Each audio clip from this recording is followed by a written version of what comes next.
Mondial 2026. Après l'Afrique du Sud et le Maroc, la Côte d'Ivoire s'apprête à faire vibrer le continent. Le grand soir, c'est ce dimanche nuit, à 23h, temps universel. Alors, comment la capitale économique ivoirienne se prépare-t-elle à pousser les éléphants vers la victoire? Entre maquis en effervescence, ferveur et petits plats dans les grands, nous avons pris la température dans les points chauds d'Abidjan.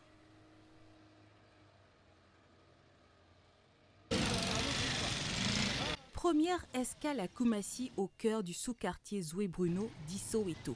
Ici, les gérants des maquis situés près du port n'ont pas la tête à la fête. Rien n'est prévu pour le choc Côte d'Ivoire-Équateur, car le récent effondrement d'un immeuble qui a coûté la vie à 8 personnes selon le groupement des sapeurs-pompiers militaires, GSPM, est encore dans tous les esprits.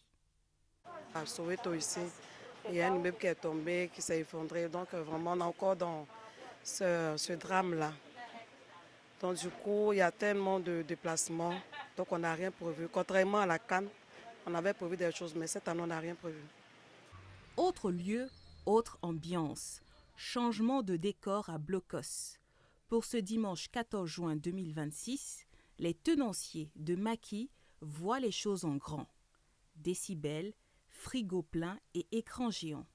Tout est prêt pour faire monter la fièvre. Nous avons plus de 3 écrans géants. Donc quand la Côte d'Ivoire va jouer, ça sera vraiment une folie. Donc on invite tous ceux qui sont à Cocody Blocos et dans les environs de venir pour qu'on puisse regarder ensemble nos éléphants jouer au Mondial 2026. Donc la bouffe, il en aura, la boisson, il en aura. Donc venez tout simplement, vêtus aux couleurs orange, blanc, vert, pour qu'on puisse s'amuser ensemble. Et pas question qu'une averse gâche la communion. Face aux caprices de la météo, les patrons ont tout blindé. C'est des choses qu'on prévoit avant les matchs. Et puis aussi, nous savons que nous sommes en saison pluvieuse. Donc du coup, nous allons attacher des bâches pour ne pas que les clients soient mouillés. Donc nous allons mettre des bâches, des différentes bâches. Et puis il y aura vraiment une animation. De bonne animation en tout cas. À quelques heures du coup d'envoi, l'atmosphère. Des supporters ont prévu de veiller tard pour soutenir le 11 national, même s'il pleut. Ça commence à 23h, ça finit jusqu'à minuit. Inch'Allah, on va gagner. Moi, mais je ne vais pas dormir même.